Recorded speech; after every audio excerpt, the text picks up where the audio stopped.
한번 더 하겠습니다. 하나님은 살아계십니다. 다시 한번, 하나님은 살아계십니다. 아멘. 진퇴양난이라는 말이 있습니다. 앞으로 갈 수도 없고 그렇다고 뒤로 물러갈 수도 없는 상황을 진퇴양난이라 합니다. 코로나가 터졌습니다. 그렇지 않아도 경제적으로 너무 어려운데 대출 만기가 되어서 언제까지 갚아라고 독촉이 옵니다. 길이 없습니다. 이것이 진퇴양난입니다. 지금 우리 중에는 이런저런 진퇴양난을 만난 분들도 있을 줄로 합니다. 오늘 본문을 보게 되면 이스라엘 백성들이 진퇴양난을 만났습니다. 하만이라는 사람에게 몰살당할 위기를 만났습니다. 3장 우리 13절부터 15절 말씀을 보시면 12째 달 아달을 13일 하루 동안에 모든 유대인들, 남자와 여자나 젊은 사람이나 늙은이나 어린아이들 막론하고 진멸하라 그랬습니다. 씨를 없애버리라 그랬습니다. 그런데 이걸 해결할 능력이 아무도 없습니다. 이게 진퇴양난입니다.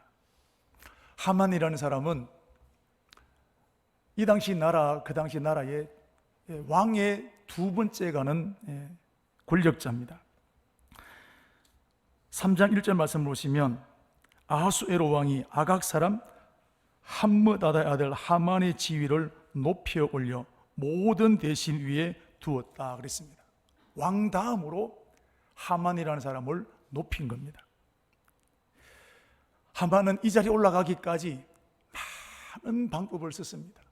특별히 이 왕에게, 아하수에로 왕에게 많은 뇌물을 드리게 되었는데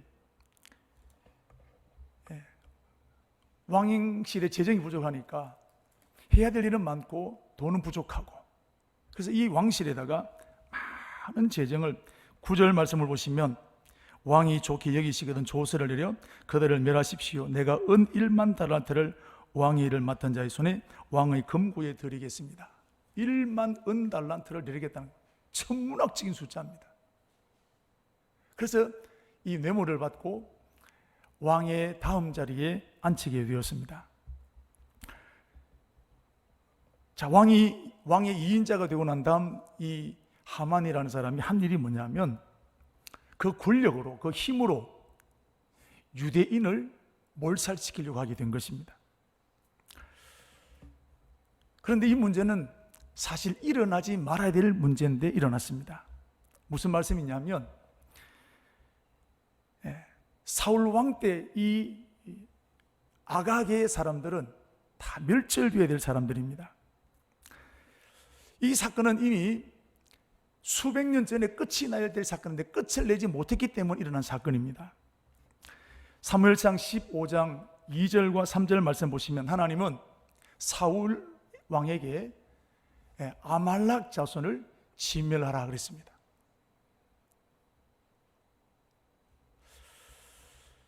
자, 그러면서 말씀하시기를 남자와 여자와 어린아이와 젖먹는 아이, 심지어 양이나 소나 나귀와 낙타까지 죽여버리라 그랬습니다.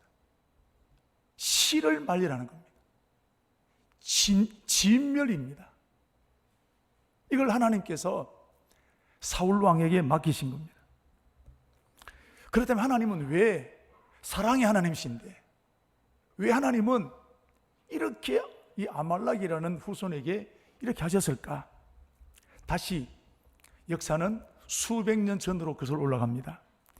출애굽기 17장에 나오는데 이스라엘 백성들이 출애굽을 냈습니다. 이제 그들은 애굽에서 해방된 그 기쁨의 콧노래를 부르며 가나안 땅을 향해 가고 있었습니다. 근데 르비딤이라는 골짜기를 지나가는데 그 르비딤 지역에 살고 있는 이 아말렉이라는 자손들은 굉장히 전문 사냥꾼들입니다.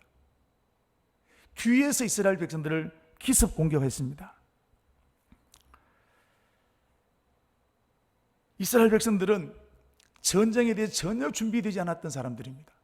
그래서 엄청난 타격을 입게 되었고 몰살당할 위기를 만났습니다. 우리 얼마 전에 부산에서 새벽에 귀가하던 20대 여성을 따라가서 속칭 돌려차기를 했던 남자가 있습니다. 여러분, 그 여인 그 자리에서 기절해버렸습니다.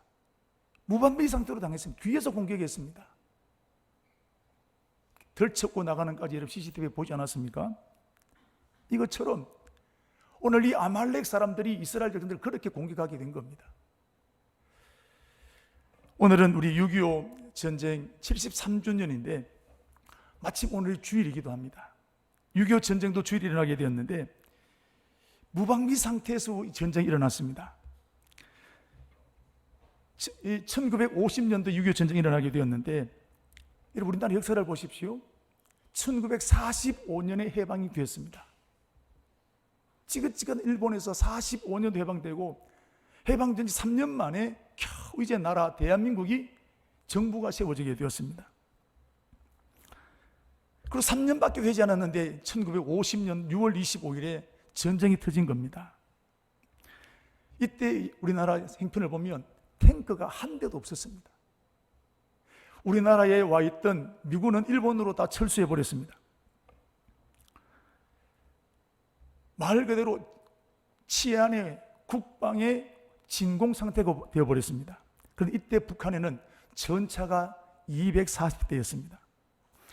김일성과 박헌영이 소련 이 서기장이었던 스탈린을 찾아가서 지금이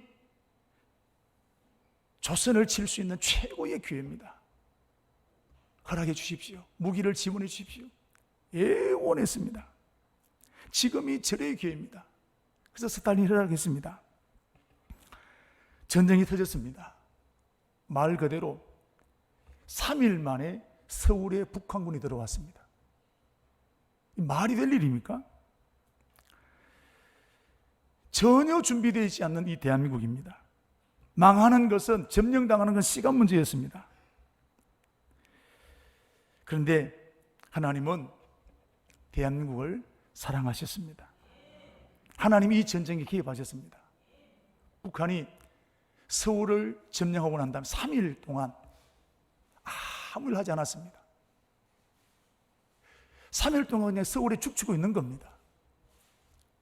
이걸 가리켜 3일의 미스터리라 합니다. 학자마다 이렇게 저렇다 주장은 하지만 정확한 아직 해석은 없습니다. 왜 그랬는지 이유를 밝히지 못했습니다. 왜 북한에 있는 이 김일성이 서울에서 3일 동안 머물렀느냐? 해답이 나오지 않습니다. 여러분, 이 3일이 없었더라면 우리 대한민국은 이미 조선인민주의 공화국이 되고 말았습니다. 여러분, 이 3일 때문에 일본에 있던 미군이 다시 들어왔습니다. 이 3일 때문에 인천 상륙작전이 시행되어진 기초가 되었던 것을 볼 수 있습니다. 이건 하나님이 하시지 않고서는 할 수 없는 일이었습니다. 그리고 전쟁이 끝난 73년이 지난 지금 보십시오. 생각지도 못하는 엄청난 부귀를 오늘 우리나라가 누리고 있지 않습니까? 하나님이 하신 겁니다. 이때에 피난 내려왔던 사람들이 이 초량에 이름 초량교회 가서 금식 기도하며 하나님 이 나라를 살려주십시오. 성도들과 목사님들이 기도하고 그 기도 응답 이후에 인천 상륙작전이 이루어졌다는 것 아니겠습니까? 오늘 이스라엘 백성들도 아말렉 군대의 기습 공격을 받았습니다. 몰살 위기를 당했습니다. 대책이 세우지 않습니다. 그래서 모세는 할 수 있는 것이 아론과 훌을 데리고 산 꼭대기에 올라가서 비상기도하는 것 외에는 다른 길이 없습니다. 여호수아가 나가서 전쟁에 싸우지만 무기가 있습니까? 군대가 되겠습니까? 할 수 있는 것은 하나님 기도하는 겁니다. 그래서 아론과 훌은 모세의 손이 내려오지 않도록 계속해서 그들의 손을 들고 있습니다. 신기한 것은 모세가 손을 들면 이스라엘의 백성이 이기는 겁니다. 손을 내리면 지는 겁니다. 그래서 하루 종일 모세의 손을 들고 있습니다. 우리 어렸을 때 떠들면 바깥에 나가서 손 들고 그러지 않습니까? 한순간 손 한번 들어보십시오. 팔이 빠집니다. 아마 손이 마비가 왔을 겁니다. 이렇게 해서 이 전쟁을 이기게 되었습니다. 이겼지만 만신창이가 되었습니다. 하나님은 이런 아멜렉을 결코 용서할 수 없었습니다. 그래서 진멸하겠다고 하셨는데 출애굽기 17장 14절과 16절을 보게 되면 하나님께서 얼마나 분노하셨는지 한번 보십시오. 같이 읽겠습니다. 여호와께서 모세에게 이르시되 이것을 책에 여호와의 귀에 알리 내가 아멜렉을 없이하여 기억도 못하게 하리라. 이르되 여호와께서 맹세하사 여호와가 아멜렉과 더불어 대대로 싸우리라 하셨다라. 절대로 잃어보지 말라는 거예요. 얼마나 하나님께서 아멜렉에 대해서 분노하셨는지 하나님의 원수가 되어버렸습니다. 그런데 아멜렉은 쉽게 정복당하지 않았습니다. 마귀는 쉽게 무너지지 않습니다. 이스라엘 백성들이 40년 광야 생활을 끝나고 가나안 땅에 들어갔습니다. 아낙 자손 거인 같은 민족들도 다 점령했는데 그러나 아말렉은 정복하지 못했습니다. 그만큼 아말렉이 강했다는 것입니다. 하나님이 하시면 아말렉은 간단히 해결할 수 있습니다. 애굽 왕도 해결하실 수 있는 분이 하나님이신데, 그런데 하나님은 하나님이 직접 아말렉을 심판하지 않으시고 이스라엘 백성들에게 이 일을 맡기신 겁니다. 하나님이 하시면 간단한데 왜 이스라엘 백성들에게 맡기셨을까요? 지금도 마찬가지입니다. 오늘 저와 여러분이 만나고 있는 문제들 하나님이 하시면 간단히 해결할 수 있습니다. 우리도 그렇게 하나님 한 번만 손대십시오, 한 번만 길을 여십시오 기도합니다. 꿈에 한 번만 나타나시면 해결될 수 있습니다. 하나님이 다리 몽두를 분지르시든지 하시든지 우리가 이런 기도를 많이 한단 말이죠. 저도 이렇게 기도할 때가 꽤나 있습니다. 지금도. 그런데 하나님 이런 기도 응답하십니까? 아니, 하십니다. 그래서 우리는 기도해도 안 된다고 하나님께 삐질 때가 많습니다. 여러분, 하나님은 왜 이렇게 하실까요? 하나님이 하시면 간단히 해결할 수 있는 문제인데 왜 능력도 없는 이스라엘 백성들에게 이 일을 맡기셨을까요? 이런 병아리가 계란에서 부화될 때 껍질을 깨고 나와야 됩니다. 우리에게는 간단한 것이지만 병아리에게는 죽을 힘을 다해서 감당해야 할 일입니다. 이것을 어미 닭이 지켜보고 있거나 우리 사람들이 지켜보게 될 때는 이게 참 안타깝습니다. 도와주고 싶으면 저절로 생깁니다. 그런데 여러분, 이때 도와주면 당장은 좋지만 그 병아리는 죽고 마는 겁니다. 스스로 감당해야 될 몫이 있는 겁니다. 오늘 우리가 당하고 있는 문제 하나님이 해결하시면 간단히 해결됩니다. 그러나 문제를 만날 때마다 하나님이 다 해결해 놓으신다면 우리가 스스로 할 수 있는 게 아무도 없습니다. 우리는 바보가 되어버립니다. 하나님 우리를 그렇게 만들지 않았습니다. 우리에게 하나님을 닮아갈 수 있는 능력을 우리에게 부어주신 거예요. 하나님 우리를 통해서 문제를 해결하기를 원하시는 것입니다. 그런데 우리는 문제만 생기면 하나님의 이름으로 뛰어넘고 나가기보다 하늘만 쳐다보는 거예요. 여러분, 진짜 믿음은 하늘만 쳐다보는 믿음이 아니라 하나님을 믿고 도전하는 것이 진짜 믿음입니다. 모세가 홍해를 만났습니다. 뒤에는 애국 군대가 쫓아옵니다. 앞에는 홍해가 가로막혀 있습니다. 말 그대로 진퇴양난입니다.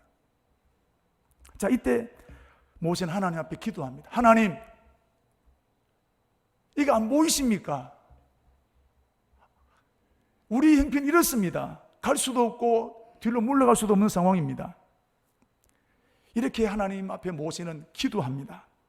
이때 하나님께서 모세에게 응답하신 게 뭐냐면 출애굽기 14장 15절 말씀을 보시면 하나님께서 화를 내셨습니다. 자, 같이 한번 읽어보겠습니다. 너는 어찌하여 내게 부르짖느냐? 어찌하여 내게 부르짖느냐? 이 말이 무슨 말씀입니까?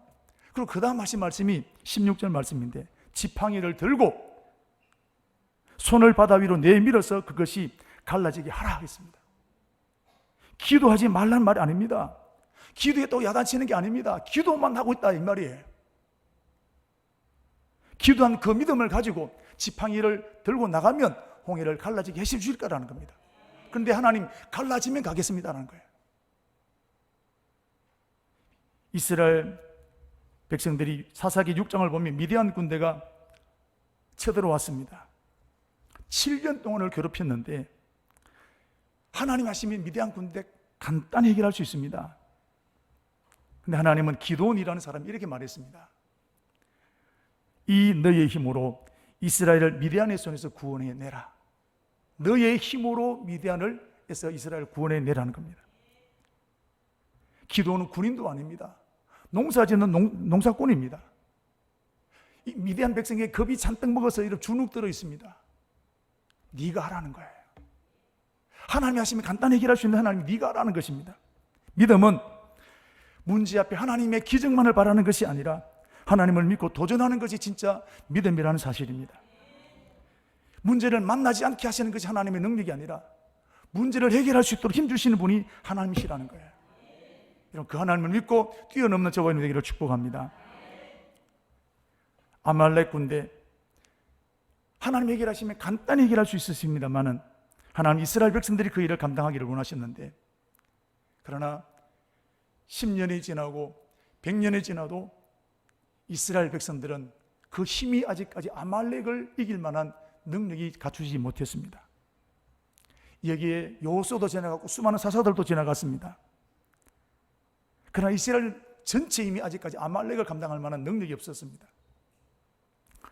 그리고 수백 년의 세월이 흐르고 난 다음에 드디어 이 아말렉을 감당할 수 있는 힘을 갖추게 되었는데 그 사람이 바로 사울 왕이었습니다. 앞에서 말씀을 드린 대로 하나님은 사울 왕에게 아말렉 군대를 꺾어버리라 그랬습니다. 이때 여러분 분명히 말씀하셨습니다. 아말렉이 이스라엘에게 행한 일, 곧 애굽에서 나올 때 길에서 대적한 일, 꼭 집어서 말씀하셨습니다. 이것은 원수가 없는 일이다. 하나님 이름으로 일을 감당해야 된다. 사울 왕은 그 말씀에 아멘하고 순종했습니다. 그리고 하나님은 이런 사울에게 아말렉과 전쟁에서 크게 승리하게 하셨습니다. 이 아말렉이 얼마나 강한 나라인데 사울 왕이 다 깨부수고 이기게 만들었습니다. 자, 그 다음에 어떻게 했을까요? 남자, 여자, 어린아이, 젖먹는 아이까지, 낙타까지 이러면 다 진멸했을까요? 사무엘상 15장 9절 말씀을 보시면 아각 왕을 살려두었습니다. 살찐 것을 살려두었습니다. 변변찮은 것만 죽였습니다. 여러분, 이게 잘한 일입니까? 그런데 사울이 그럴듯하게 변명합니다. 하나님께 제사 드리기 위해서 좋은 건 남겨두었다. 여러분, 그럴듯합니다. 자칫하면 속아 넘어갈 수 있습니다. 우리도 그럴 때가 많습니다. 하나님, 이것 해주시면 내가 11조 드리겠습니다. 이것 해주시면 내가 믿음으로 살겠습니다. 그럴듯해 보입니다. 거기에 사람은 속아 넘어갈 수 있지만 하나님 속지 않습니다. 하나님 이런 사울을 어떻게 하셨느냐면 버려버렸습니다. 사무엘상 15장 23절 왕이 되지 못하게 하셨습니다. 다시 거듭 25절 말씀에도 왕이 되지 못하게 하셨습니다. 그러면서 하나님은 이때에 순종이 얼마나 중요한지를 말씀하셨는데, 사무엘상 15장 22절 23절 순종이 제사보다 낫고 듣는 것이 수양이 기름보다 낫다. 거역하는 것이 우상 숭배하는 것보다 더 나쁘다 그랬습니다. 여러분, 진정한 순종은 내가 판단하고 내가 결정하는 것이 아니라 하나님의 말씀에 그대로 순종하는 것이, 이게 진짜 순종입니다. 우리 사랑하는 청강의 가족 여러분들, 순종하는 믿음이 되기를 축복합니다. 자, 이렇게 해서 다시 수백 년의 세월이 지났습니다. 이스라엘 백성들이 우상 숭배에서 바벨론 나라에 망했습니다. 그 바벨론에 포로로 끌려가게 되었는데 거기에 하만이 있었습니다. 이 하만이 누구냐? 사울 왕이 살려두었던 아말렉의 왕 아각의 후손이라는 겁니다.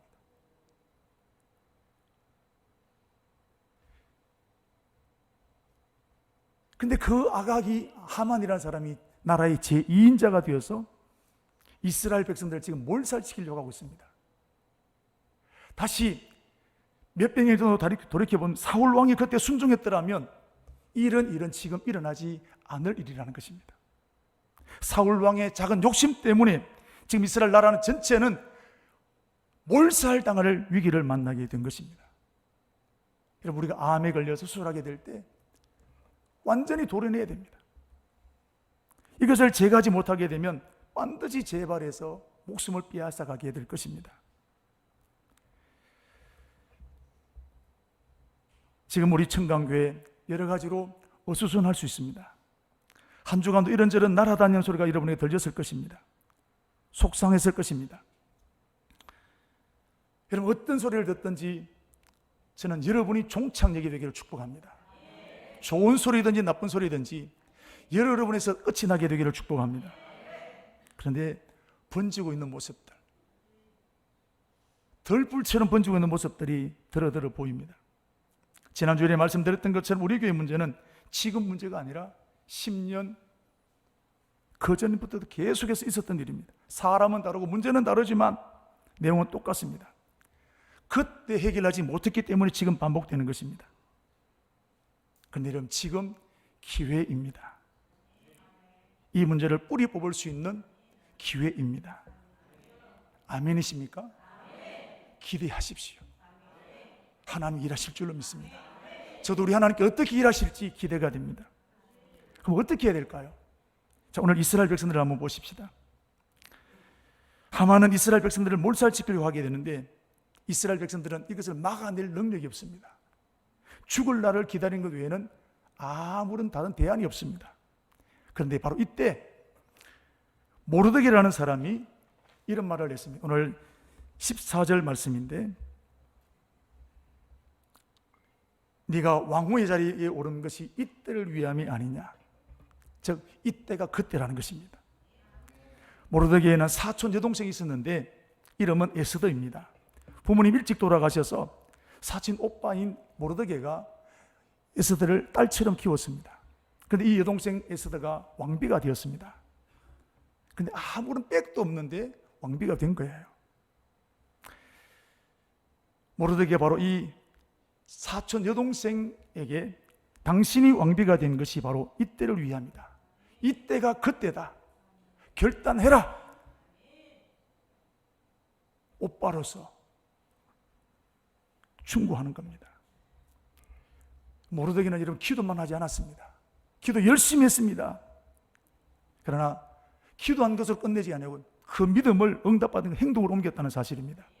에스더에게 행동하라고 하는 것은 어찌 보면 죽으라는 말과 똑같습니다.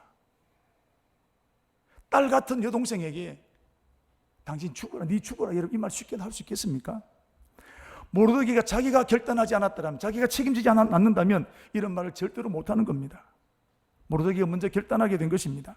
그럼 지금 상황을 보시면 에스더는 왕비지만 왕에게 나아갈 수 없습니다. 30일 동안 무슨 일이 있었는지 왕에게 나가지 못합니다. 당시 법을 보면 아내라 할지라도 왕이 부르기 전에 왕에게 나가면 사형입니다. 살 수 있는 길은 이런 징표를 하나 주면 살 수 있습니다. 자, 그래서 오늘 모르드게는 내가 지금 이런 상황입니다. 오빠, 나는 못 갑니다. 갈 수 없습니다. 가고 싶어도 못 갑니다. 이렇게 답신이 왔습니다. 모르드게 어떻게 했을까요? 아, 길이 막혔구나. 방법 없네. 안 되네. 포기해야지. 이렇게 했을까요? 모르드게는 포기하지 않았습니다. 이때가 그때다는 겁니다. 지금이 바로 믿음으로 도전할 때라고 권면하는 것입니다. 왕에게 가라는 것입니다. 한계를 뛰어넘고 죽음을 뛰어넘고 가보라는 것입니다. 이게 아무나 할 수 있는 말일까요? 응답받은 사람만 이 말할 수 있는 것입니다. 저와 이런 축복이 있게 되기를 바랍니다. 그럼 이 말이 응답받은 사람 말에는 힘이 있습니다. 모르드게 이 말에 에스더는 자기 죽는 일임에도 불구하고, 불편함에도 불구하고 그 말씀을 하나님의 말씀으로 받았습니다. 그리고 순종했습니다. 16절 말씀은 이렇게 고백합니다. 내가 죽으면 죽으리이다. 목숨 걸고 가겠다는 거예요. 이게 하나님이 일하신 것입니다. 기도한 것으로 끝나지 않았습니다. 그 응답받은 것을 여러분 순종하게 된 것입니다. 여러분, 하나님의 응답은 언제나 내가 원하는 대로 달콤하게 오지 않습니다. 때로는 하나님은 내가 하기 싫은 일들을 시킬 때가 있습니다. 하기 싫은 사람, 만나기 싫은 사람 만나라. 내 자존심 내려놓아라. 무릎 꿇고 빌어라. 손해보라. 때로는 도전해보라. 모험하라. 내가 너무너무 하기 싫은 일, 불편한 일도 하나님은 하게 하시는 겁니다. 순종하기 어렵습니다. 여러분, 에스더가 죽으면 죽겠습니다라고 하게 되었지만 제대로 잠을 잘 수 있겠습니까? 밥을 먹는데 이런 입맛을 느낄 수 있겠습니까? 심장이 오그라드는 것 같습니다. 생각만 하면 가슴이 뛰어서 안절부절이 불안하고 초조하게 견딜 수가 없습니다. 하나님이 직접 해결하시면 에스더가 이런 고생하지 않아도 되는데 왜 하나님은 이렇게 하셨을까요? 무슨 사람 골탕 먹이는 것이 하나님 취미실까요? 오늘 왜 하나님 우리에게 이렇게 하실까요? 이게 진짜 믿음이기 때문에 그렇습니다. 오늘 하나님은 우리에게 믿음으로 도전하라고 하시는 겁니다. 그래서 에스더는 이 문제를 끌어안고 3일 동안 금식합니다. 우리 교회도 마찬가지입니다. 하나님이 하시면 간단히 해결됩니다. 그러나 하나님은 저와 여러분이 감당하기를 원하십니다.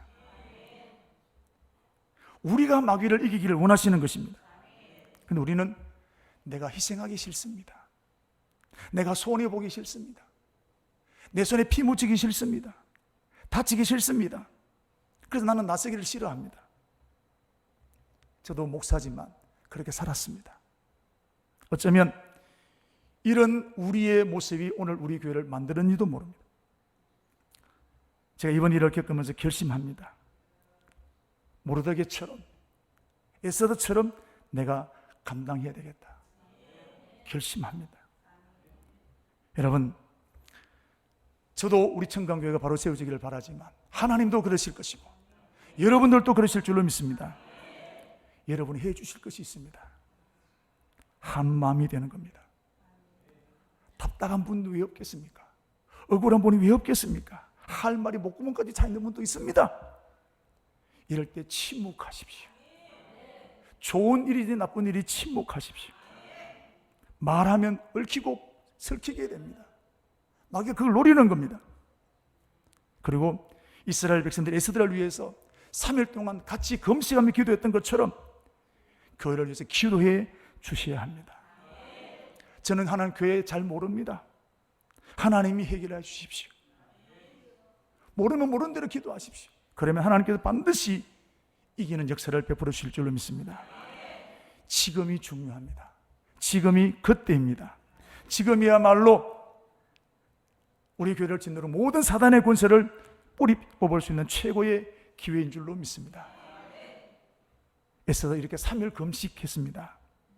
그리고 왕에게 나아갑니다. 금식했기 때문에 휘파람 불고 나갔을까요? 다리가 후들거려서 바로 나는 어떻게 될까? 왕이 과연 나를 죽일까? 아니면 거모를 내어 밀까? 심장이 막 요동칩니다. 다리가 후들거리기 시작합니다. 제대로 걸을 수도 없습니다. 심장이 터질 것 같습니다. 불안하고 초조합니다. 믿음으로 도전하지만 현실은 불안한 거예요. 두려운 거예요.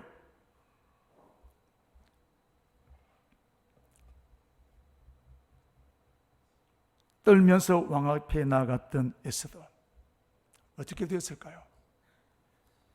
에스더 5장 2절 3절 말씀을 보시면 기적이 일어났습니다. 두렵고 떨렸지만 믿음으로 도전하게 되었을 때 이 아하수에로 왕이 거물을 내밀면서 하는 말이 나라의 절반이라도 주겠다 그랬습니다. 할렐루야. 하나님이 하신 것입니다. 만약 이때 에스더가 겁이 나고 두려워서 가지 못하고 기도만 했더라면 이런 역사 일어났었을까요? 믿음으로 떨렸지만 두려웠지만 가게 되었을 때 하나님 역사는 일어나게 된 것입니다. 오늘도 우리가 떨리지만 두렵지만 나가면 하나님 이렇게 승리를 주실 줄로 믿습니다. 하만 어떻게 되었을까요? 7장 9절에 10절에 있는 말씀 보시면 모르드게를 달려고 준비했던 그 장대에 자기 목이 달려서 인생 끝나게 되었습니다. 이스라엘 백성들을 몰살 지키려고 했던 그 하만, 하나님이 그렇게 역사하셨습니다. 우리도 믿음으로 나가면 수십 년 동안 우리 교회를 짓눌렀던 사단의 권세가 무너지게 될 줄로 믿습니다.